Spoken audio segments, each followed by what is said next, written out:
It's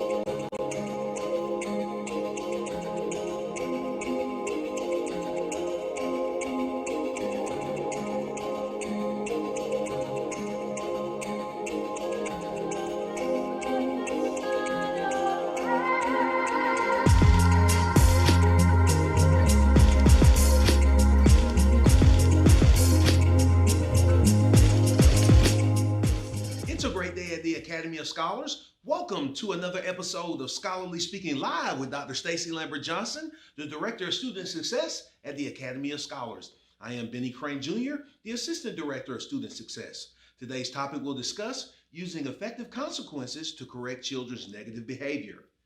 Thank you for joining us for today's live session. No matter where you're joining us from, whether you're at work or at home, we pray that you're having a great AOS day and hope that you can visit us here on campus someday soon. Last week, we talked about using incentives to motivate your child. This week, we're talking about giving children consequences for negative behavior. But before we get started, Benny, where can our viewers watch today's live session once it's over? Everything from this show ends up on our website, academyofscholars.com, including both the audio and video versions. You can also find the video version on our Facebook page, YouTube channel, LinkedIn, and Instagram. You'll be able to download the audio versions anywhere you download your favorite podcasts. We want to take this opportunity to say hello to all the people who are joining us live today. Also, shout out to the people who follow us on our social media platforms. We appreciate you joining us. Do us a favor, tell your friends we're on. All you have to do is hit that share button right there and comment. Tell us about consequences you use to correct your child's behavior. Do you have a go-to consequence, or are you using the same consequences your parents used for you? Tell us. We want to know. Now, Benny, whenever we say consequences for negative behavior, one of the first things people think about is whooping. Whoopings, yes. Yeah. But I have always been taught that consequences and punishment are two different things. And a whooping is a punishment, not a consequence. Now, here's the difference. A consequence is the result of an action, and it's meant to teach your child. Effective consequences have a child's best interest at heart and are given with a kind, calm spirit consistently. When parents give a consequence, they explain the expected behavior and why the child is receiving a consequence.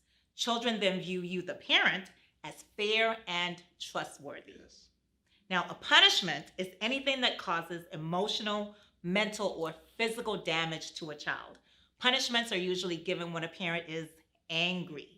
Punishments may change behavior in the short term, but in the long term, they will damage your relationship with your child.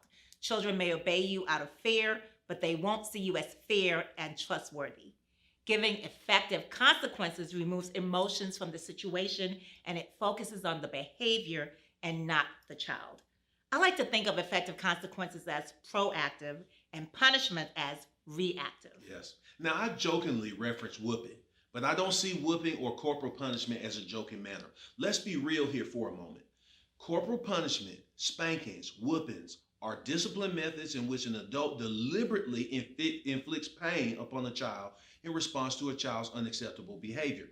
The adult usually hits various parts of the child's body with a hand or with a cane or a paddle, yardstick, belt, and other objects expected to cause pain and fear. Now, folks, you know what we like to call that, or what we call that? Bullying. Think about it for a minute. We often call it whooping, but what it's really called is whipping, because it comes from hitting a person with wait for it, a whip. I'm just going to leave it right there for a minute. Now, I challenge you to do a quick search on whoopings, spankings, and corporal punishment after we finish today. And I promise you, you will find very little research that validates their use. What you will find is corporal punishment does an excellent job of teaching a child that the way to settle interpersonal conflicts is to use physical force and inflict pain. Now, the purpose of today is not to litigate whoopings and spankings. It's about effective consequences. But Stacy, I just felt like we would be remiss if I didn't mention it there. Well, you're definitely preaching, Benny. That's for sure. Thank you. There are 5 components to giving effective consequences. First, the consequences should be immediate, given as soon as the negative behavior occurs to help your child connect the consequence to their behavior. So saying to a child, wait until your dad gets home, which is said often in a lot of households, is not effective. The younger the child, the more immediate the consequence should be. Stacey, I think some parents see effectiveness as something that will really get across to the kid, a consequence that will make them say or let them know, I'm not playing with you. Right. But you have to trust the process. So taking away your kids overnight with grandma that's playing for next week may feel like it will make more of an impact, but it's probably not as effective as taking away their tablet right now. And why punish grandma? Like, what did we Right. do?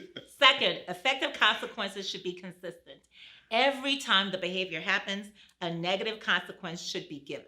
If your child does a particular behavior 5 times and only gets a negative consequence 3 of those 5 times, they're receiving mixed, inconsistent messages.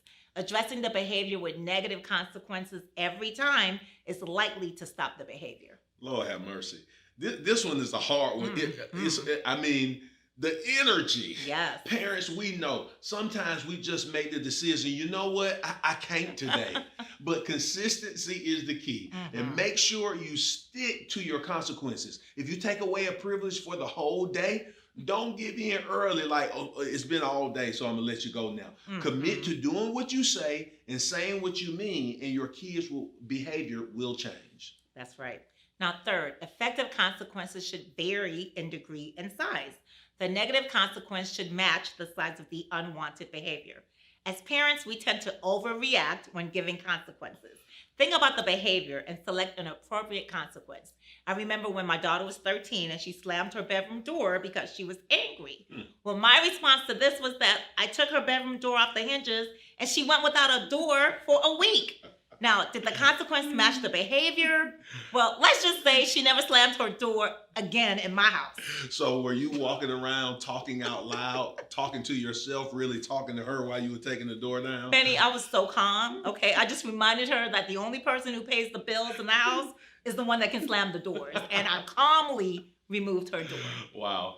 And I would add to varying size and degree by saying the consequences should be age appropriate. And timeouts can really be effective for all ages. And I know some of y'all might be saying, wait a minute, Benny Crane, I know you aren't talking about a timeout for a 13-year-old, but just hear me out here. You might give a timeout to younger kids around 1 minute per age works well.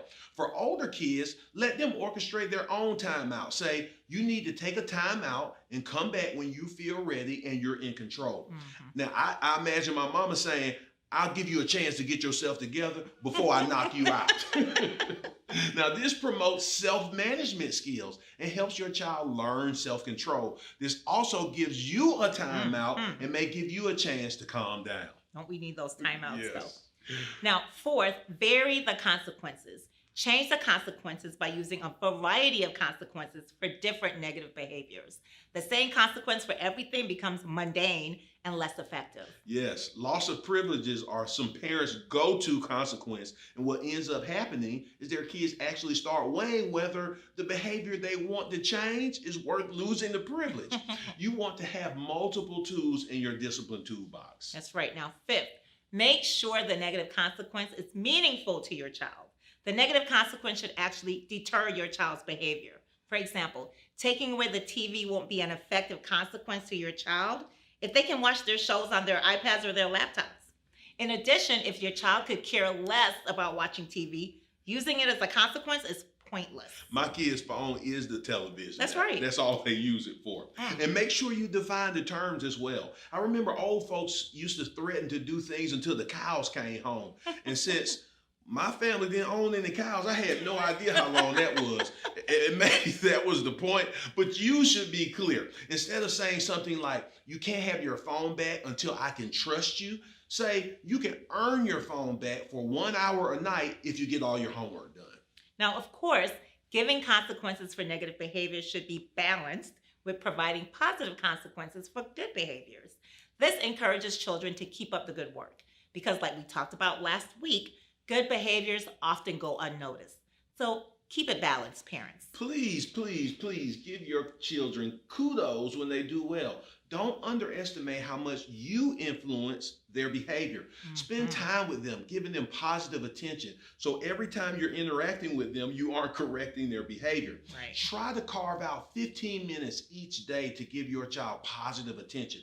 One expert said it best. The more you invest in time in with your child, the less time your child will spend in time out. Wow, that's powerful. Now, here are some examples of negative consequences, some logical consequences. These are consequences that are directly related to the misbehavior. For example, if a child makes a poor choice with their toy, taking away their toy is the logical consequence. My daughter slammed the door, I took away her door. Logical consequence. Ignoring.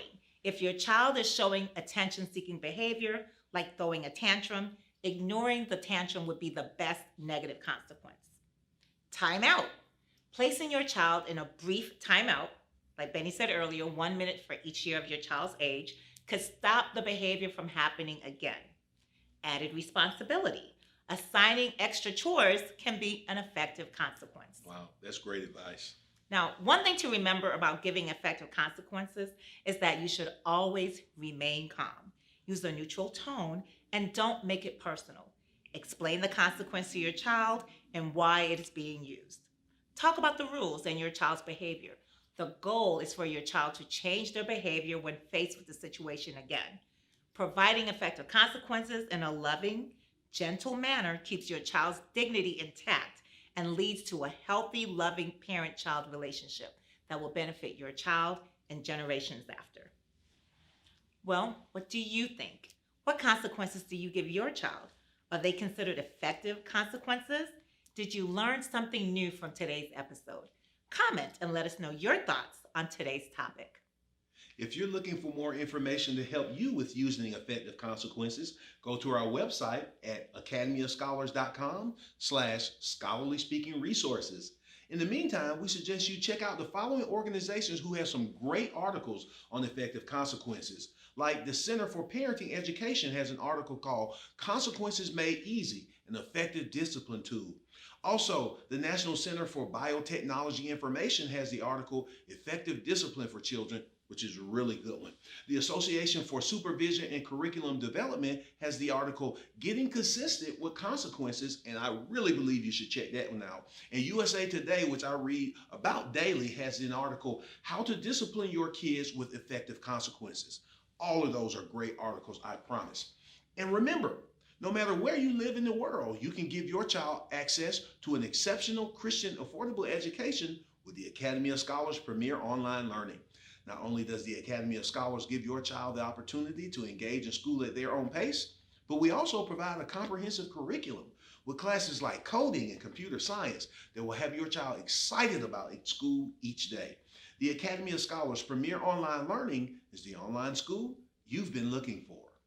Well, I hope you enjoyed today's live session. To learn more about our amazing school, the Academy of Scholars, please go to our website at academyofscholars.com. Join us next time as we continue our live discussions. Next week, we'll be talking about why the way you talk to your child matters. Ooh, that's going to be a good one. Mm-hmm. Until next time, I am Dr. Stacy Lambert-Johnson. And I'm Benny Crane Jr. Saying goodbye and be blessed.